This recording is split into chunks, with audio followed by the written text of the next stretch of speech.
Welcome to Peace, Love, Liberty Radio, online at fppradio.com.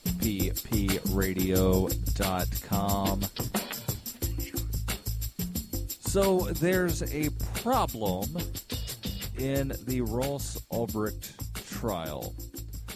Other than the fact that Ross Ulbricht is even in trial, and the other problems and issues that I discussed on Wednesday's show, there's a new problem, and Vice has the story. It says the trial began this week for Ross Ulbricht, the 30-year-old Texas man accused of being the mastermind behind the darknet drug market, Silk Road. But as the jury began hearing testimony in the case, it was clear the technological knowledge gap would impede the proceedings. Judge Catherine Forrest said right off the bat when the case began that highly technical issues must be made clear to the jury, saying, "If I believe things are not understandable to the average juror, we will talk about what might be a reasonable way to proceed at that time." After the first day of proceedings, Forrest told the prosecution to be more clear with explanations of concepts that were central to the case, noting she was unhappy with its mumbo-jumbo explanation of the anonymizing service Tor. She also requested all readings of all chat transcripts include emoticons. Emoticons, you might recall, are like the little smiley face, so the colon and the end ellipses and things of that sort. So all chat transcripts that the jury sees must include emoticons. The majority of the second day of testimony, Vice reports, was from Homeland Security Special Investigation Agent Jared Duryegian. Continued, you may have heard on one of the 5-minute newscasts, either FPP Radio News that I produce or from the Liberty Beat, and they are doing an excellent job of reporting on this. I just want to give them credit for the reporting that they're doing. John Bush is actually in Manhattan in the courtroom, and his wife is back in Austin, Texas, and she's compiling info not only from John but also elsewhere around the internet, so that when Brian Hagan records the 5-minute Liberty Beat newscast, he has all of the information as best as he can from Kansas to report on what's going on at the Ross Ulbricht trial, as well as the other news that they're reporting on. So, Duryegian was on the stand for 2 days. The first day was his initial testimony. Second day was his cross-examination. So what Vice is reporting on here is on the second day, which was his cross-examination. They said DHS Special Agent Jared Duryegian continued setting the groundwork for the case, explaining in depth many concepts central to Silk Road. U.S. Attorney Saren Turner's questioning was so thorough it bordered on tedious for the more tech-savvy observers, asking Duryegian to explain Wiki, Internet Chat, and Ad Buddy. That's ad with 2 Ds, not one, so it does not mean advertising buddy. It means to add to, like +1. Make someone a buddy on like your instant messenger. The article continues. It says, there's a distinct knowledge gap between what an average juror or judge can be expected to already know and the intricacies of modern cybercrime. That is true of any legal case, of course. In any courtroom, there are terms, specifics, and details that the lawyers have to walk the jury through in order to make their case. But when it comes to the web, that knowledge gap becomes even wider. Nate Cardozo, the staff attorney for the Electronic Frontier Foundation, says, as a lawyer and as a judge, you have to become an expert in whatever each case happens to be about.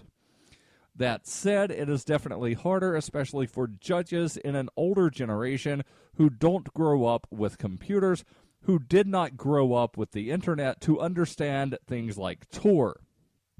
Even a millennial who has taken computer science courses won't necessarily understand Tor on the first explanation. The article here continues. It says, it's not unexpected then that the prosecution in this case would be so careful to make sure that the jury understood the terms being used. Many of the jurors might not have ever heard of the Silk Road until the trial began. So how did lawyers bridge that gap without having to give a master class in the deepest reaches of the web?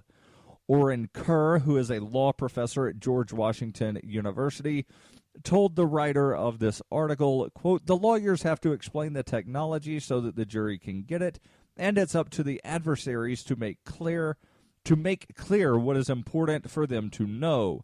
They don't need to know everything."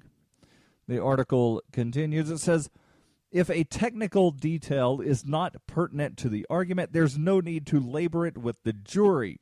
In that case, even the most complicated cybercrimes aren't any different from a more mundane case.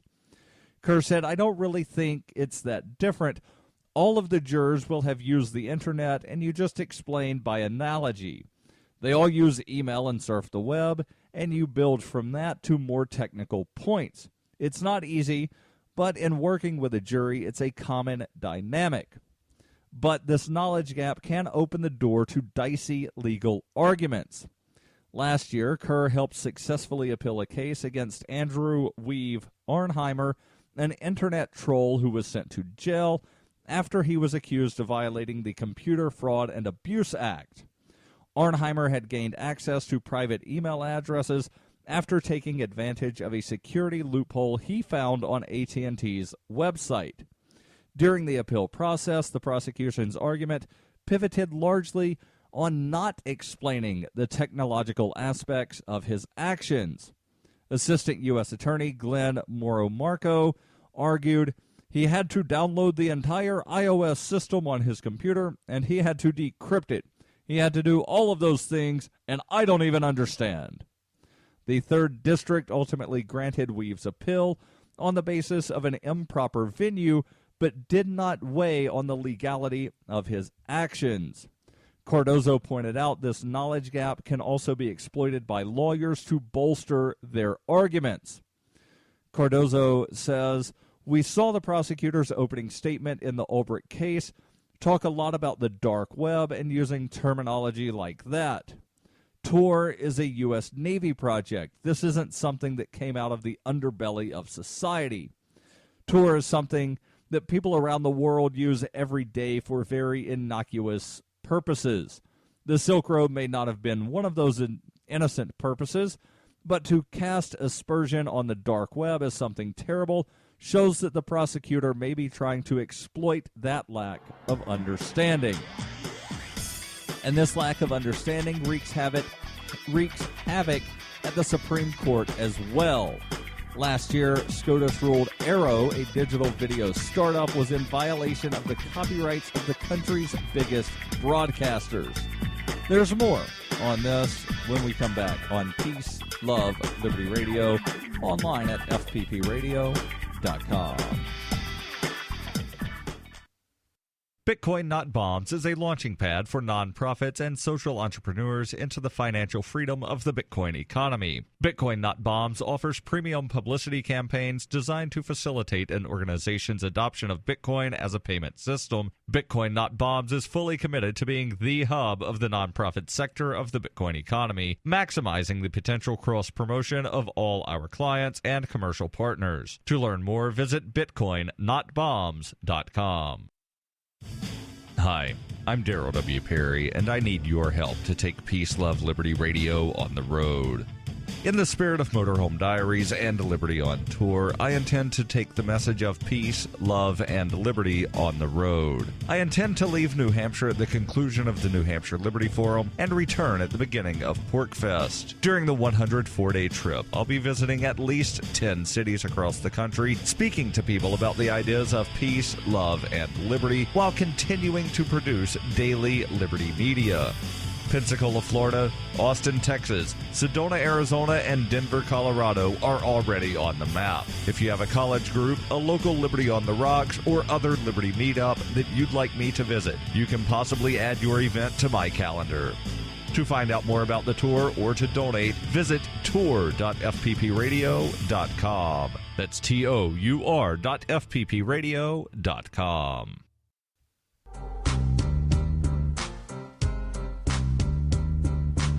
Welcome back to Peace, Love, Liberty Radio. Online at fppradio.com. I've got an article here from Vice. It's actually from Motherboard, which is a publication of Vice. And they're discussing that there might be problems in the Ross Ulbricht case, that the jurors might not understand some aspects of the internet, specifically Tor, and sometimes that's a good thing, sometimes it's a bad thing that jurors don't really understand, but I do believe that this is going to be bad, especially if the prosecution continues to hammer home that Tor is the dark web, and if the defense does not counter that by saying that there are innocent things that happen on Tor, that Tor was created by the U.S. Navy, and, Tor is not this horrible thing. However, the prosecution, they're going to try their hardest to, portray this as just the underbelly of society, and Ross is a horrible, evil person. That's what they're going to try to say. Hopefully, the defense is able to show that Ross is not a horrible, evil person, that Ross was someone who was trying to better society, that, he wasn't, this drug kingpin. Whether or not he was the Dread Pirate Roberts the entire time or not, that does not make him a drug kingpin. That just means that he operated a website where people sold drugs. That doesn't mean that he was coordinating all of these deals. And that there's actually testimony that was given yesterday that the DHS was actually investigating someone else as potentially being the Dread Pirate Roberts before they turned their focus onto Ross Ulbricht. But the story that I'm reading from Vice is about the problems of lawyers and juries not understanding some of the inner workings of the internet. Let me back up to the beginning of the paragraph here. It says, this lack of understanding wreaks havoc at the Supreme Court as well. Last year, the Supreme Court ruled that Aero, that's A-E-R-E-O, a digital video startup, was in violation of the copyrights of the country's biggest broadcasters. But before the justices could deliberate, they had to spend a great deal of time trying to understand what Aero even was. And the Supreme Court is currently deliberating on whether or not death threats made on Facebook are illegal, despite the fact that most of the judges don't actually use Facebook. The good news, Motherboard writes, is that the Supreme Court takes a long time and asks a lot of seemingly silly questions to make sure it understands an issue before throwing down a verdict. And in lower courts, we have expert witnesses who are called upon to give their objection, or rather to give their objective opinion and enlighten the courtroom on a given topic, meaning we don't need to rely on lawyers to provide all the information in a case. Still, as hacking and cybercrimes become more prolific and lawmakers aim to create far-reaching blanket cybersecurity laws, these situations will become more and more common as we move into the next frontier of tracking and criminalizing our online activity the tension between the courtroom and techno-literacy will only increase. Well, something that is not going to increase is the continued hostilities, albeit passive-aggressive, but the hostilities between the U.S. government and the Cuban government. And travel to Cuba might also be able to increase. That is, if some proposals by the president, specifically the Treasury and Commerce departments, if those wind up being implemented, then you might be able to vacation to Cuba fairly soon. The story comes from Reuters. It says the U.S. government announced sweeping new rules on Thursday that will significantly ease sanctions on Cuba, opening up the communist-ruled island to expanded U.S. travel, trade, and financial activities. Defying hardline critics in Congress, President Obama made good on his commitment last month to loosen restrictions on dealings with Cuba as part of a historic effort to end decades of hostility. The 54-plus year embargo will remain because only Congress can lift that, but the package of regulations issued by the Treasury and Commerce departments, which take effect today, will allow U.S. exports of telecommunications, agricultural, and construction equipment, permit more travel by Americans to the island, and open banking relations. U.S. airlines, that being airlines within the United States, not the airline known as U.S. Airlines, airlines within the United States will also be permitted to expand flights to the Caribbean island beyond the existing chartered flights that connect Cuba and the United States. United Airlines said on Thursday it plans to serve Cuba from airports in Houston, Texas, and Newark, New Jersey, subject, of course, to government approval. Delta Airlines and JetBlue said they would look into adding services to Cuba. Thursday's moves were the first tangible U.S. steps to implement economic change that Obama pledged on December 17th when he and Cuban President Raul Castro announced plans to restore diplomatic relations between the old Cold War foes. Now, one thing that I find very interesting here is that the supposed small government people within the U.S. government, specifically in the Congress, the Republicans, who, they talk up small government, but yet when it comes down to implementation of small government, they don't act that way. And I don't think that keeping an embargo against Cuba is very small government, because you have to use the force of government to prevent people from sending things to Cuba, and you are then intentionally, and I will use the term provoke, they are intentionally provoking the Cuban government by not allowing people to send things into Cuba. Again, it's one of these passive-aggressive provocations, but it's a provocation nonetheless. The article continues. It says U.S.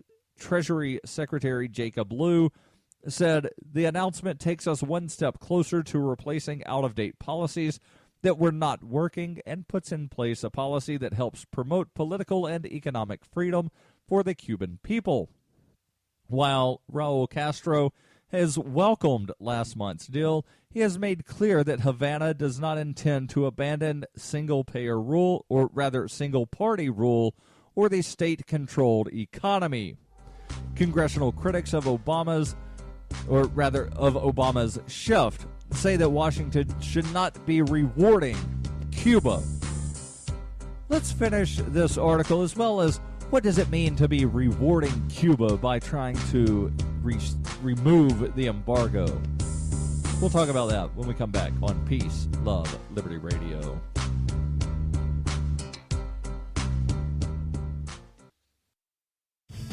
Hi, I'm Darryl W. Perry, and I need your help to take Peace, Love, Liberty Radio on the road. In the spirit of Motorhome Diaries and Liberty on Tour, I intend to take the message of peace, love, and liberty on the road. I intend to leave New Hampshire at the conclusion of the New Hampshire Liberty Forum and return at the beginning of PorcFest. During the 104-day trip, I'll be visiting at least 10 cities across the country, speaking to people about the ideas of peace, love, and liberty, while continuing to produce daily Liberty media. Pensacola, Florida, Austin, Texas, Sedona, Arizona, and Denver, Colorado are already on the map. If you have a college group, a local Liberty on the Rocks, or other Liberty meetup that you'd like me to visit, you can possibly add your event to my calendar. To find out more about the tour or to donate, visit tour.fppradio.com. That's tour.fppradio.com. ExpressCoin is the best choice for buying Bitcoin, Litecoin, Dogecoin, and more. ExpressCoin prides themselves on their customer service, so much so that the back end on the website should allow them to be even more focused on your needs. Get your cryptocurrencies with money order, check, wire transfer, or cash deposit. Get started at expresscoin.fppradio.com. That's expresscoin.fppradio.com.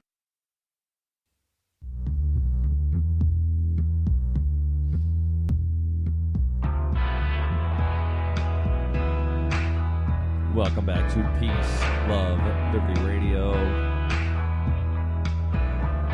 Online at fppradio.com. So, how is the Obama administration rewarding Cuba by removing some of these restrictions that are placed not just on the Cuban people, but also on Americans who wish to do business with Cuba? How is that rewarding Cuba to remove these restrictions? Well, the claim is that, we put the embargo in place to cause them to change their policies, and they didn't change, so we just have to bully them some more. Because that's really what embargoes are. Embargoes are bullying. Again, it might be passive-aggressive bullying because you're not directly, pushing somebody, but you're standing there doing this, I'm not touching you, I'm not touching you, I'm not touching you. And 54 years of I'm not touching you isn't going to wind up causing someone to do what you want. That they're, if anything, they're going to, stick to doing what they wanted to do just to spite you. But embargoes don't work. Embargoes are bad because embargoes harm people. The embargo, it's not harming the Cuban government, it's harming the Cuban people. The Cuban people who have a right to trade and live and to do so freely without interference. And yes, I realize that the Cuban government is not, if the embargo is totally lifted, the Cuban government isn't all of a sudden going to wind up turning into a free market paradise. But the U.S. government that claims to support freedom should not be in the practice of making people less free. But I realize that's what they do every day by simply existing. The article here continues. It says the new regulations will allow Americans to travel to Cuba for any of a dozen specific reasons, including family visits, education, or religion, without first obtaining a special license from the U.S. government, as was previously the case. But general tourism will still be banned.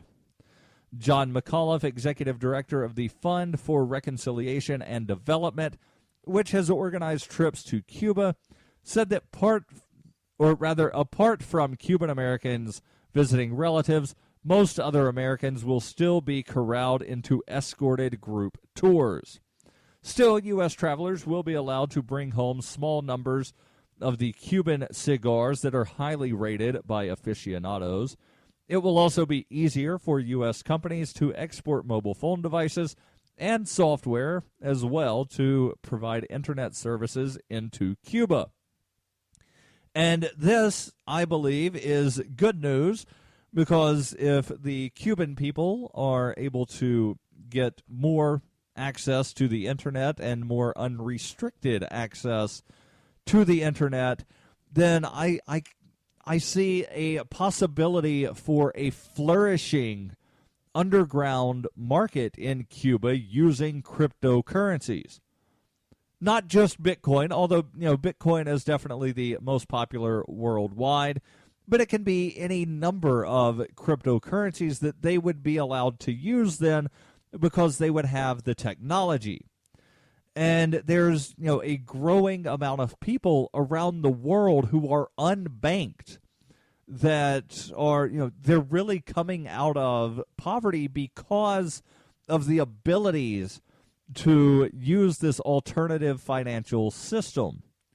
The article here continues. It says, in an expansion from remittances allowed, Americans will now be able to send up to $8,000 to Cuba a year, up from $2,000 previously, and they can bring $10,000 with them when they travel to the country. They will also be able to use credit and debit cards. In addition, a changed definition of cash in advance payments required by Cuban buyers could help businesses, most notably U.S. agriculture, gain greater access to Cuban markets. The largest U.S. meat processor, Tyson Foods, which already does some business in Cuba, held the change. Now, this is interesting, and I say this because, a lot of times it's business that is the biggest advocate for restrictions and regulations. I was in Concord, New Hampshire yesterday. That's the capital. And I went to a couple of hearings about right-to-know request. And after those were done, I went over to the Commerce Committee to hear the tail end of a bill that would remove the requirement that a small convenience store that wishes to primarily sell beer and cigarettes, that they also carry $3,000 worth of groceries. And you would not believe, or maybe you would, believe which entities were they were out en masse against this proposal. It was not the beer, or rather, it was not the bread companies say, well, you have to force these companies to buy our product. No. It was the major grocery store chains that were coming out. Some even saying that they would go out of business if little corner community convenience stores, like a little corner neighborhood market that is within walking distance of your house, that you go, buy your beer, you walk home, you buy a pack of cigarettes, you walk home. Maybe you go down, you buy your beer, and you realize, oh, you know what? I need a loaf of bread. So you pick up a loaf of bread. But for the most part, you're not buying your bread there. You're buying your bread when you do your grocery shopping at the stores, at the big, the chain grocery stores. But it was the chain grocers who were saying that they would go out of business if these small neighborhood stores were not required to carry $3,000 worth of groceries, because the major stores, they make a decent amount of money on beer. But, for the most part, if somebody's simply going to buy some beer, they're going to go where it's closest. Now, if they're going for groceries and they happen to realize, oh, you know what, I'm going to get some beer while I'm out, then yes, they'll get their beer from the grocery store.